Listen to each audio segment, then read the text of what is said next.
আচ্ছা, কাল রাতে আমার ব্যাগে 10,000 টাকা ছিল, সেটা কোথায় গেল?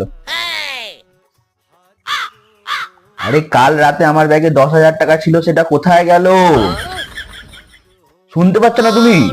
না, আমি কিছু শুনতে পাচ্ছি না। এখানে বসে মনে হয় কিছু শোনা যাচ্ছে না। দাঁড়াও, তুমি বসো তো, দেখো তো শুনতে পাও নাকি। বলছি, কাল রাত 2টোর সময় হোয়াটসঅ্যাপে কার সাথে তুমি চ্যাটিং করছিলে? ये फंस गया सीएम। কাল রাত 2টোর সময় হোয়াটসঅ্যাপে তুমি কার সাথে চ্যাটিং করছিলে? শুনতে পাচ্ছ না কিছু? না গো, সত্যি মনে হয় এখানে বসে কিছু শোনা যাচ্ছে না গো। এখানে বসে সত্যি শোনা যাচ্ছে তাই না। না? সত্যি শোনা যাচ্ছে না, ওটাই তো আমি বলছিলাম, ওখানে বসলে কিছু শোনা যাচ্ছে না। কিরকম জায়গাটা শোনা যাচ্ছে না বসলে?